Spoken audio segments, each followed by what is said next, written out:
Hello and welcome back to Frightmares After Hours and our playthrough of Cupid, a creepy visual novel thing with, presumably adult situations coming up anytime now. But, yeah. Last time we finished up Chapter 2, Catherine apparently committed suicide, Guillem's probably a weirdo, Rosa knows magic, she puked up some needles, it was a whole thing. So, yeah, let's get back into it. Rosa entered the room with a tray of pastries and a pot of tea. Her duties were finished and she was allowed a bit of free time. She thought of accompanying Catherine for today's piano lesson. Oh, flashback! Kath, do you want some tea? The girl didn't look her way. She continued to churn out the bitter, melancholic sound from her piano. Rosa sighed, her shoulders slumped in defeat. She placed the food on the table. She sat on the stool beside the piano, twiddling her thumbs while her friend continued to stew in her foul mood. Is that a new composition? It sounds nice. Nowadays you make a new piece every day. It's a shame they're all so sad. Catherine didn't reply to that, but when she spoke again, her words were bitter. Whoa! I saw them again, those degenerate louts! The fuck?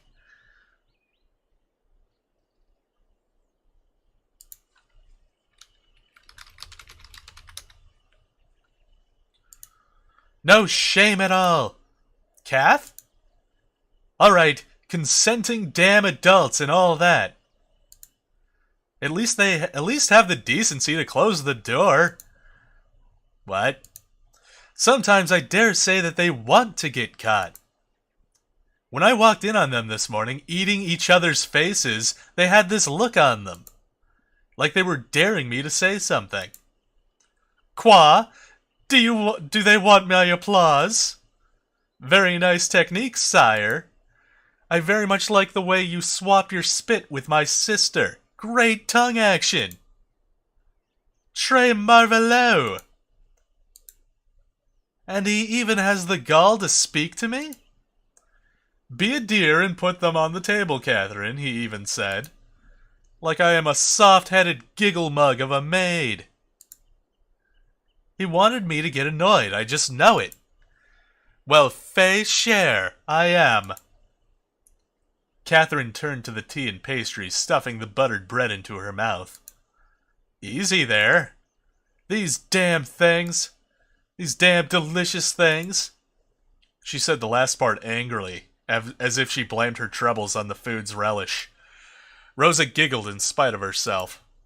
Catherine wiped her mouth in mock anger. What are you laughing at, wench? It's almost comical to watch you eat when you're angry, Kath. You're like the giant monsters that attack defenseless towns in horror books. Oh yes? Catherine made sad, tiny squeals and picked up another piece of bread. No, no, please spare us! She adjusted her voice and boomed out a roar. The Catherinian monster of the deep doesn't show mercy to anyone. She dropped it in her mouth and chewed savagely. Yum! Annihilation is delicious with tea. The two girls giggled. Catherine's rare smile turned into a rueful laugh. And soon Rosa felt her mood turning somber again. What happened, anyway? Aren't you annoyed by it, too? Sister has changed ever since she started helping in the chateau. Now it's all Guillem this, Guillem that. As if she wasn't already married. Ugh. She doesn't even care that people are talking behind her back. They're calling her a two-timing slut now. I'm tired of running around picking fights with gossipers. She hasn't even visited home for a long time. Father misses her a lot. He always asks about her. Father had worked so hard all these years just to give us a comfortable life. Now he is sick, and all she cares about is that dastardly Marquis. Yeah, Marquis. That's the one.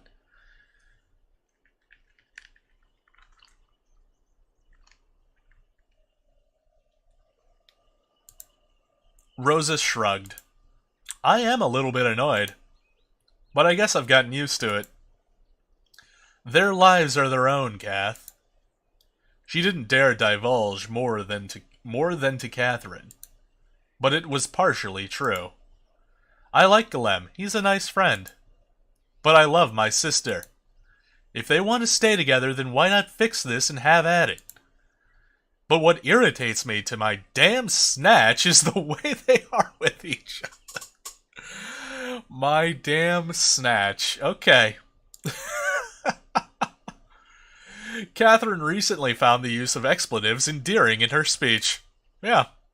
Rosa hoped it was a phase. They're fucking miserable. Any half-wit can see that. Yes. I've told Emily time and again to smarten up. She's hurting a lot of people, including herself. But as if she would listen to her 16-year-old brat of a sister, Even Golem is depressed, I can tell. Remember when he used to come and visit us here to have tea? Or when we used to have picnics in the afternoon? We used to run around chasing rodents in the garden. You ran around.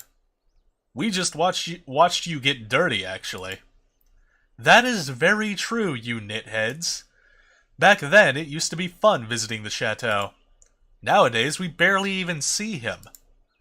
He just stays in his bureau all day, brooding. Is it something adults subject themselves to, like a torture ritual? I really don't understand why two people who are clearly unhappy keep at it.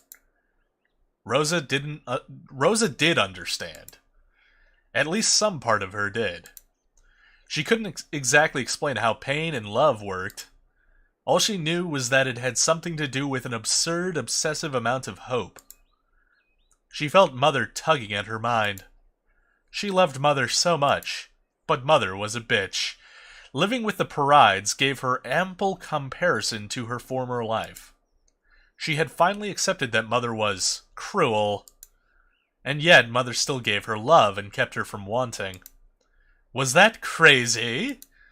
Perhaps it was only love she needed. Perhaps it was what she deserved. Rosa shook the thoughts off her mind and just shrugged. I know you were just worried about your sister, Kath. But they will figure it out. Humans learn. Humans? What? Excuse me? Look at you, all profound and shit. You read any good books lately? Damn, Catherine. Just the riveting account of the ugly duckling and Ba Ba Black Sheep. Ah, the classics. I don't know how you put up with it, though. I hate reading words. In order to write, I have to learn how to read first. It's true. I want to write. Why would you want to do a dastardly thing like writing? She raises a good point. Writing is the worst. Also, I have books available on Amazon.com. They're pretty good.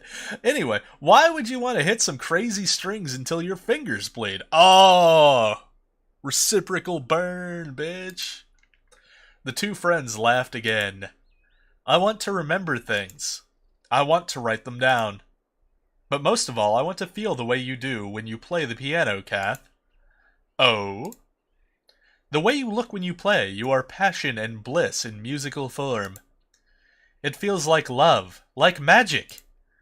You inspire me to do something fulfilling and grand. Well, I'm sure you will.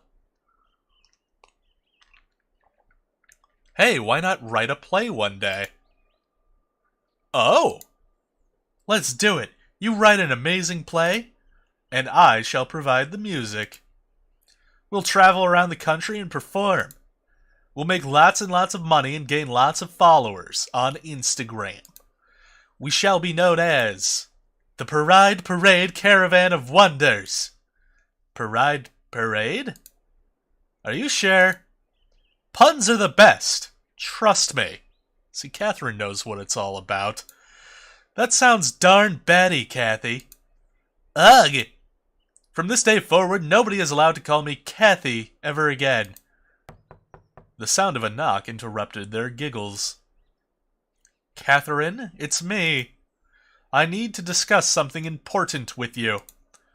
Frustrated, Catherine pouted at the sound of her sister's voice. She turned back to her piano and began to pound a sarcastically happy tune. Rosa tongue-tied. Rosa stood up to open the door. "Hello, Rosa." "Madame." She had seen little of the older Paride sister recently, and it astounded her how old she had began to look even. Her once radiant excuse me. Her once radiant face looked tired and harrowed, almost crone-like. Under her eyes hung huge bags. And yet she still looked quite dignified, full of pride and pomp. There was extra rouge on her skin, and her demeanor was elegant. It was as if pride was her only source of nourishment these days. "Do you mind giving Catherine and me a moment of privacy?" Rosa gave a small bow. "Of course not, madame." Rosa gathered her nursery books and squeezed Catherine's shoulder before stepping out of the room. That was... okay. Rosa entered the quiet room of the Libraria. She was about to approach the table when she noticed Guillem already occupying a seat. He was writing something in a book, somewhat immersed in the activity. Rosa stopped dead in her tracks. "Leave now while he is not looking, child. Just go in and ignore him, child." Yeah, that's what bitchy mom would say. Ignore that bitch. Ignore that motherfucker. Why are you so nervous anyway? Just ignore him. He doesn't seem to notice you. Unfortunately, Guillem lifted his head and saw her by the door. "Oh, hello, Rosa." Rosa took a step back. Maybe it was best to walk away as if this were a mistake. But wouldn't that be rude? He had already seen her after all. But she had never been alone with him. It was just too awkward.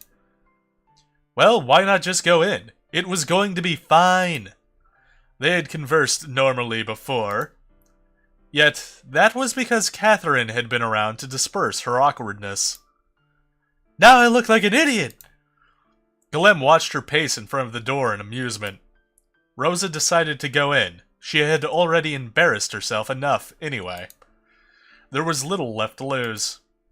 Besides, there was nowhere else to go in this big house. Yeah, just two rooms. Two fucking rooms in this house. A piano room and a fucking library. It's a weird house, man.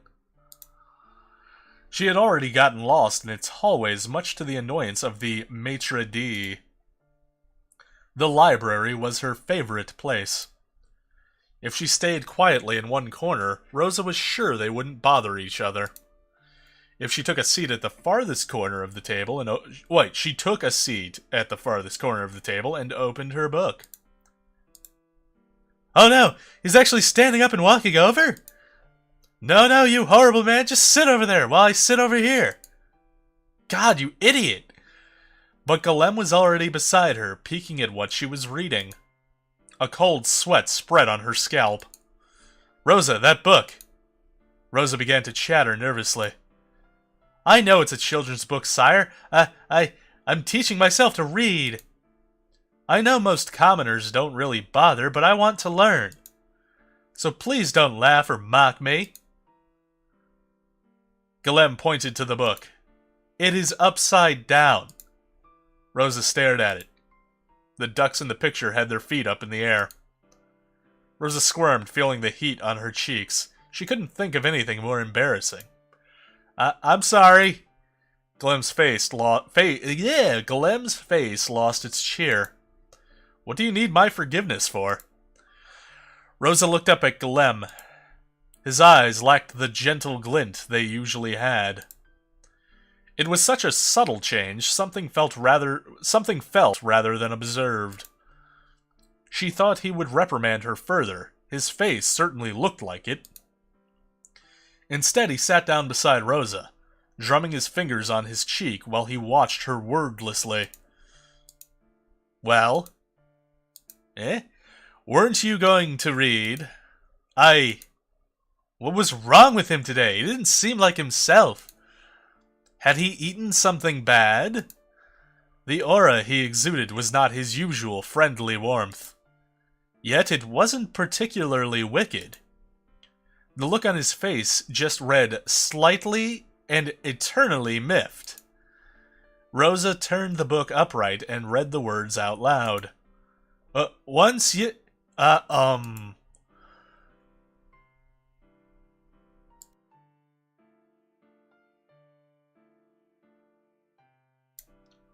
Sorry, I had to cough, and I realized I could mute the mic.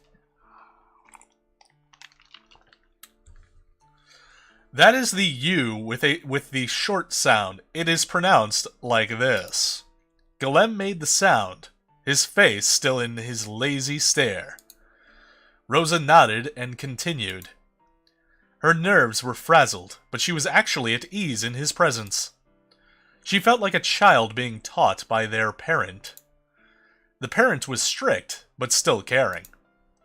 And the child was jumpy, but eager to learn and please. Most of all, he would not hurt her for her mistakes.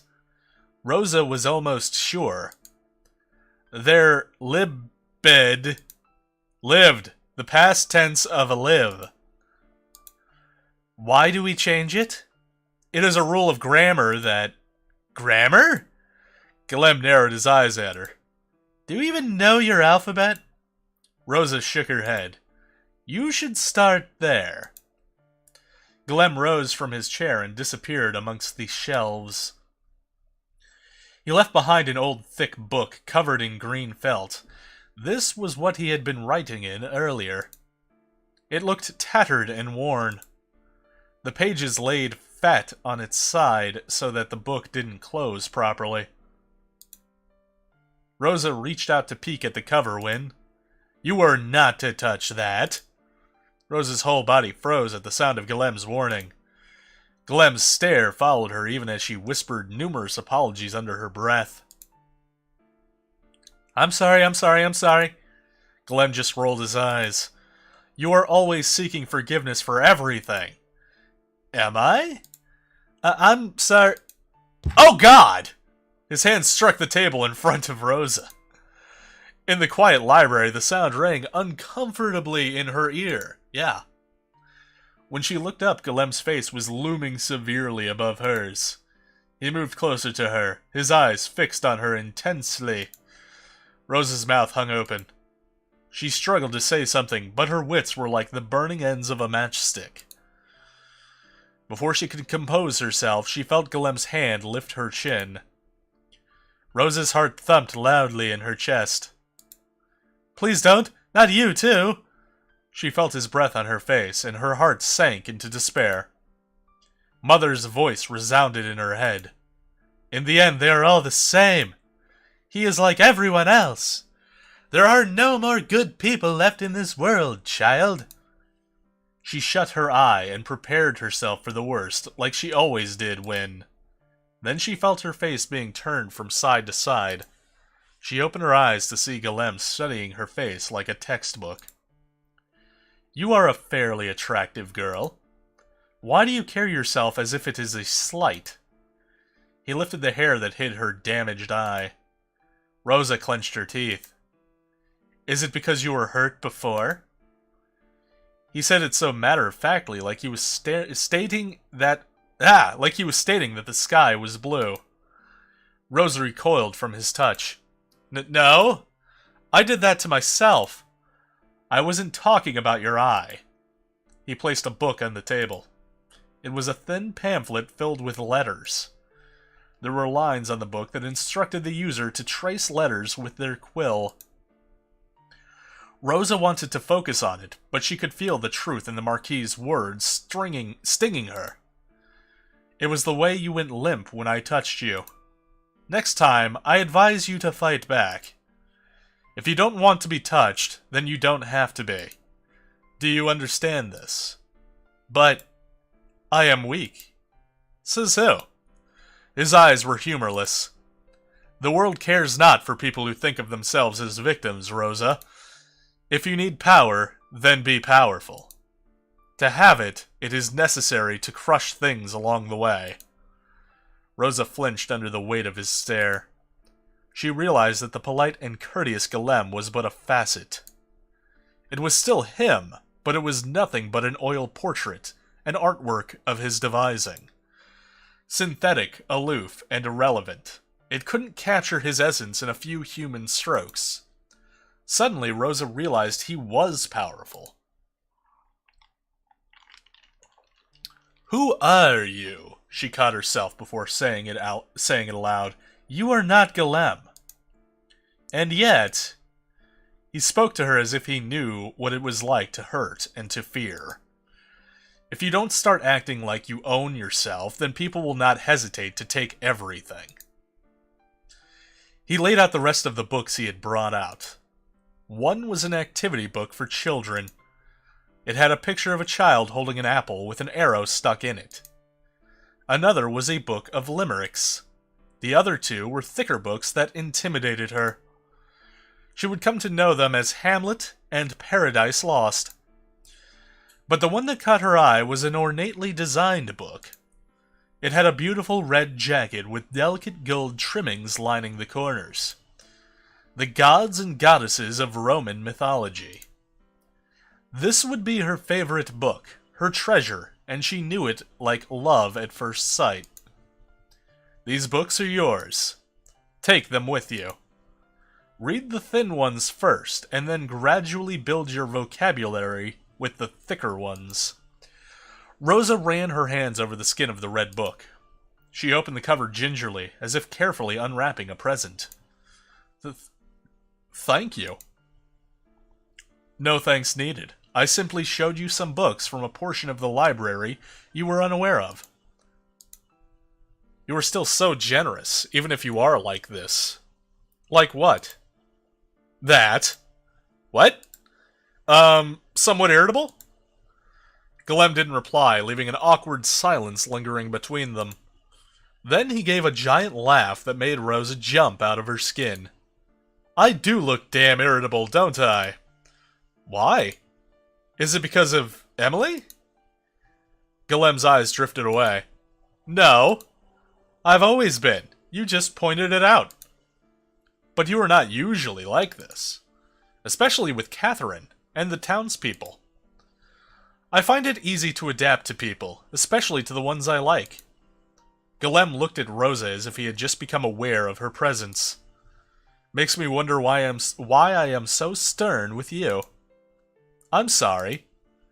Rosa shook her head. I somehow prefer this side of you." Golem cocked his head to the side. He brought out the green book that Rosa noticed earlier. "This is called a journal. When you learn to write, start one." "What is it?" "Something you can use to remember yourself when you've forgotten." "Does it work?" "It used to. Nowadays, not anymore." "Oh. The act itself is the only thing I remember. Now, let's start with your vowels." "Oh God! Jesus Christ!" A scream pierced the halls of the chateau. Yeah, you think? That was terrifying. Alright. It was Catherine. Golem sprinted to the door with Rosa not far behind. Oh God! So many loud fucking bursts of noise. Back in the piano room, Catherine took a shaky step towards her sister. She wasn't moving at all. Blood dotted the ivory keys. "I didn't... It was an accident. Emily?" She was overcome with the urge to approach her sister and shake her awake. Make sure she was okay, but it was a nasty fall. Emily?" Catherine saw the way her sister's head snapped back as it collided with the sharp corner of the piano. She watched it all like a series of photographs in her head. She had to check on her, but her feet refused to move. Instead, she began to retreat into a corner. She didn't even notice her legs were moving until her forehead touched the wall. She didn't want to turn around. Her sister was on the floor. Her eyes were still open, unblinking. It was an accident! It was nothing but an accident! Was it? She pushed first. She got really scary. She strangled me. What? That's absurd. Are you sure? Would she do that? I don't know. I think she did. Catherine touched her throat. It felt fine. That Paride girl, Emily, is it? She really believes just because the Marquis took her in that he's interested in her? Well, she's obsessed with the master. The apple doesn't fall far from the tree. Wasn't her mother a bit, you know, not right in the head? It probably runs in the family. Emily had looked mad. Her eyes had burned with malice for her. Excuse me. Her eyes had burned with malice for her as she had closed her fingers around Catherine's neck. But she couldn't remember if that had really happened. Sister was always kind to her. She would never hurt her, even when they got into fights. Sister loved her. Am I turning mad? I have the blood of a mad woman. Am I going to end up like her? I only told her the truth. Guillem doesn't care for her. And she doesn't even care for him that much either. It was all just chaff, their relationship. No sense trying to make everyone else miserable too. But she called me jealous and a cunt. She has never called me a cunt. She said they decided to send me away. My lessons sent home. The piano replaced. It was for my own good, she said. I don't have to travel here all the time. I can concentrate on my other endeavors. I can make new friends. But I know she just doesn't want me near the chateau or Guillem. She hates it when I catch her with him. Perhaps this morning was the last straw? She hates it, but she also smirks at me when I see them. Like she basks in it. I think I might hate her. Catherine's thoughts ran through her head like a storm. They poured out of her aimlessly. I wonder if the piano is broken. Am I going to pay for it? What will become of us without Sister's wages? What of Father's medicine? What of my dreams? Sister can't be dead. Sister can't be dead. Catherine brought her fingers to her lips and nibbled on her thumb. She didn't notice this. Her mind was preoccupied. She was in her corner of the wall, biting her fingers. It was a tiny comfort in a rapidly collapsing world. Guillem opened the door and found Emily lying on the floor. An ugly gash broke the skin of her forehead. Facing the wall was Catherine, shivering like a leaf and viciously devouring one of her fingernails. He approached her cautiously. Catherine? Rosa was out of breath, but was still able to let out a gasp at the scene. Emily's lifeless eyes stared up at nothing while Catherine pressed herself into a corner. What had happened after she had left? Rosa, will you call for help, please? See that someone checks on Emily. Rosa did as she was told, but what she really wanted to do was hug Catherine herself. Guillem took a small step towards her. He called out her name slowly, coaxingly. Catherine turned her head, her thumb still on her lower lip. The flesh was torn, and a smudge of scarlet painted her teeth. It was an accident, I swear. Of course it was, Catherine. Of course it was. She pushed me first. She wanted me sent away. She wanted me gone. You can tell me about it later. Let me take you away from this room. What have I done? Catherine fell to her knees and wept. Large sobs sucked the air out of her. She felt like drowning, trying to keep herself afloat in between sobs. Every exhale was a squeezing pain in her lungs. She felt Guillem's arms wrap around her. What have I done? What have I done? You didn't do anything, ma chérie. This is not your fault. There was a bitter bulge building up in her throat, and she felt that no amount of crying could push it back down. What am I going to do? Father is... Sister, I'm so scared. Galem's arms wound tighter around her, and she clutched onto his warmth in this vast sea of fear. You don't have to be. I will always be by your side. Catherine? I will take care of you and your father, all right? You don't have to worry about your future. Her tears soaked his shirt through, but the squeezing in her chest felt less painful. Why do you do this? Why do you care so much for me? Galem's brows furrowed as if confused that she even asked. I just do. It was a boldly stated fact, as if painfully obvious, as if Catherine was a fool for not knowing it. It made Catherine's heart expand in her ribs. When she looked back, she would recall this as the moment she fell in love with him. The look in his eyes was reassuring and strong. She wasn't alone. She was going to be all right. Let's get you away from here. He supported her arms and stood her up, careful to block the view of her sister from her eyes.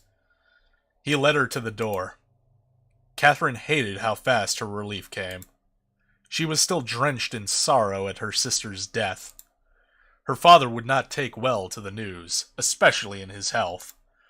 But she was all right, and she hated it. Rosa was with her. She didn't have to leave her piano, her dreams, him. Nothing had to change. And most importantly, she hated the voice that came whispering in her head over and over again. Thank goodness she's dead. Thank goodness.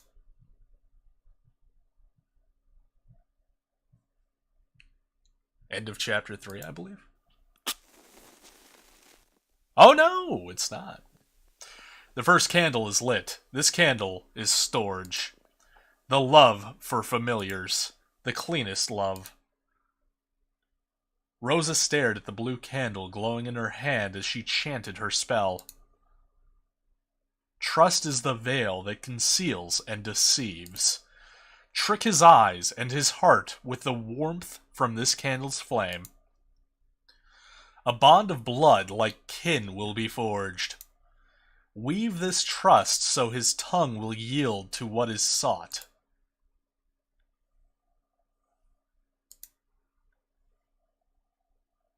Rosa stood by Catherine's tomb. Okay, we jump back to present, I guess. Oh, excuse me. Nursing memories of her. The soft wind lightly blew her hair. It reminded her of Catherine and her playful ways. Tears sprouted from her eye. Even the wind.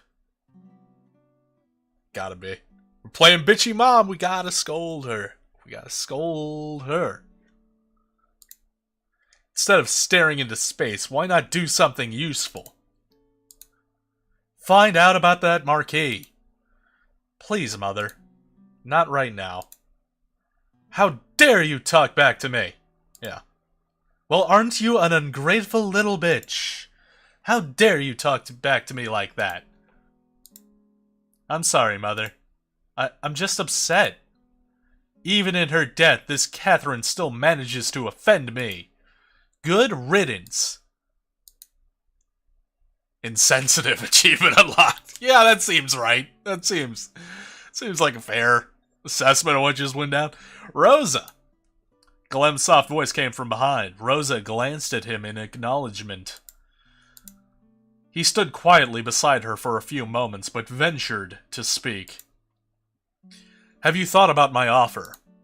My house is always open for you. Remember that. I'm sorry for my outburst back then. It's nothing. The wind played around their feet, and Rosa pictured Catherine as part of the breeze, playful and free. She was free from the pain and confusion that had plagued her in her last days. They stood beside each other in solemn reverence. Finally, Rosa broke the silence. She was my family. I was in pain before she came along. I didn't know any better. She gave me hope. She was bright like a flame.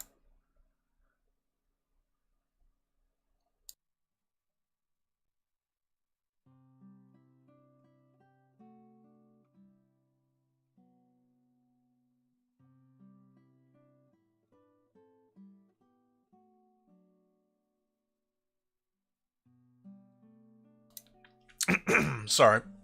I had to cough again, and I got myself a cough drop.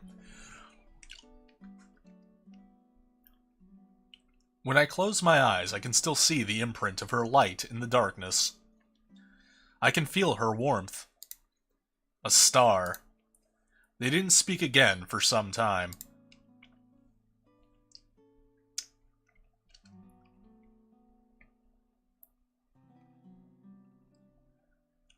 Golem cleared his throat. I was an orphan too, much like you. I know what it feels like to lose too much. I wandered for a long time before I found anything to live for. Were you alone? Sometimes. Always. Rosa nodded. Did you have family? Golem shifted uncomfortably. No, they, left me behind. I never knew them. Much of my memory of it is blurred. I was taken in by kind people once before, but... Golem sighed, and Rosa observed a certain disquiet in him. I didn't belong. But you have no difficulty mingling with people. I think of that as a necessity rather than a preference. But either way, it can be quite tiresome after a while. Things don't last.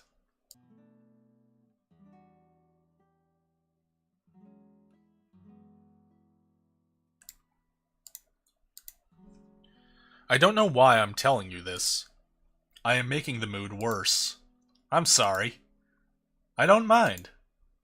Golem had never opened up to her about his past before, and it worried Rosa how little she actually knew about him.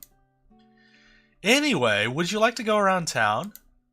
I'd very much like to take you someplace more cheery. How about our favorite spot? Golem smiled with understanding. The pair traveled up a hill at the edge of town. There the view overlooked the quaint village. The sunset painted everything in the pink glow of dusk, of endings. It is always so beautiful here. They used to spend time in this grassy knoll, the three of them. It was their own little hideaway. Memories of the past crept up on every corner. The ghost of laughter echoed in the wind. Rosa touched the trunk of the small tree they had carved their names on. So many fond memories. Rosa, I want you to have this. Golem took Rosa's hand and placed an item in her palm. It was a simple silver locket. She looked up at him questioningly. I have had that for as long as I can remember. One of my remembrances of the past. I can't take this. You must. You need it more than I do. But it's old, and the locket doesn't even open anymore. I don't know why I've held on to it for so long. I can't even remember how I came to have it. But it comforts me. Maybe it will have the same effect for you. This is your treasure, Golem. It feels wrong to take it. On the contrary, I believe you must have it. Call it a hunch or a feeling. An urge on my part. I'm not good with expressing sorrow or even giving comfort. But I want to do something, at least, for you. He closed his hand over hers, affirming the gift. It's yours. Please take it. You are wrong if you think I am letting you stay in the castle simply for Catherine's sake. I do it of my own accord. Let me do this for you, Rosa. We have been friends for quite a while. Dude, this guy's got a fucking MO, and it's become super fucking obvious. I bet he did this exact same routine to Emily before they were banging. And it's exactly the same move, kind of. Like, the gift is a different touch, but it's basically the exact same move he put on Catherine when she fell in love with him. If you need to leave, at least stay until you feel ready to go. Alright. But I will continue working in your household for my lodging. You don't have to do that. I can raise your status to a lady. You can read and write now, and very well. I'm sure you will be more comfortable in a higher position. I have no need for a higher position. Just free access to your library. You have come a long way from the shy girl back then, Rosa. Watching you grow up has been a pleasure. Yes, the library is yours. They were quiet for a while, only conversing through looks, smiles, and tiny sighs. Rosa realized that she had been holding on to Guillem's hand all that time. She broke off from his hold, rather embarrassed. We should head back. You're right, it's getting quite late. Guillem walked over to the carriage to get it ready. Excellent, child. Being a maid in his household will give you free access to the rooms. He trusts you completely. It seems that the candle worked. I guess so. Rosa looked at the silver necklace in her hand. She fiddled with it, trying to open the lock. Now open it! Open! Gotta open it. Open that locket. I'd like to see what is inside. An object that he owns will make any enchantment more powerful. Rosa fussed with the pendant for a while, but like Guillem said, it was stuck. I'll try again later, Mother. I'm rather curious about it myself. The spell will start its effect in stages, gradually uncovering his true face.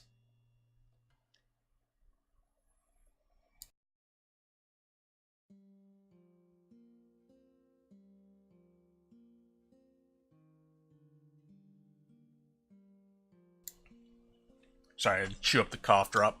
I didn't want you guys to have to hear the crunching. Fondness first, then trust. Familiarity. Rosa sighed. But was the spell necessary at all? Didn't she already have that with Guillem? Rosa bit her lip, remembering the warmth of his hand. They had known each other for a long time. It was rather comforting to have someone to mourn with. However, Rosa did find it strange that Guillem rarely even mentioned Catherine anymore. It was as if he was shedding her off like skin. Again, the taste of blood in her throat resurfaced. The memory of the needles made her stomach lurch. Since her friend had died, the Marquis had begun spending all his hours locked in his office. He barely showed himself socially, rarely even attended meals. But they were casting a powerful spell, something that might harm Guillem. What if he was, after all, innocent? She had years of good memories with him. What was she even expecting to find out? Exactly how could she live with the guilt of two dead friends? Rosa sighed. She cared for him. Despite all the suspicions, she knew that much. But Mother was adamant. 3 candles for 3 loves. A fitting curse for a man who frolics in love's domain. Storge, the love for familiars. Philia, the love for friends. And Eros, the love for lust. Open his heart with Storge. Unmask him with Philia. Strike him down with Eros. Yet Rosa kept a 4th candle. One she had named Agape. Unconditional love. Oh, okay. She didn't know whether she would ever use it. Mother, of course, would object. But just in case Eros successfully struck Guillem, she wished to light Agape. At least give him peace before... Rosa walked towards Guillem, a pang of anxiousness biting at her. Rise, my daughter. The work lays ahead. To bring him down, we must find his weakness. Then, we attack. Revenge will be sweet, my dear daughter. Do it for mother. It's like a weird version of Friday the 13th. Chapter 4, Metamorphoses. Okay. Well, that's where... No.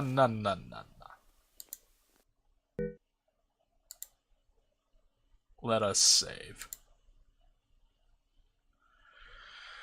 Alright, so I'll do it for this third episode of Cupid. Shit's getting interesting. I mean, it keeps getting interesting. More and more interesting. I'm enjoying it.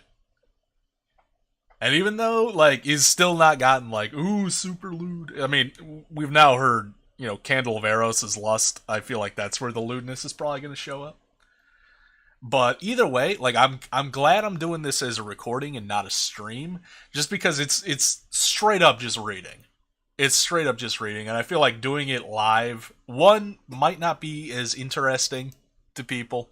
And two, it would probably, like, having chat involved would probably break up the flow. So I feel like either way, this is a good game to have recorded. But yeah, I'm still having fun with it. This might be the last one I record for today. Just because my throat's being a little weird. But, and I do have to stream later. But, yeah. I'll do it. So next, whenever, we will go deeper in, see what happens in Chapter 4, Metamorphoses.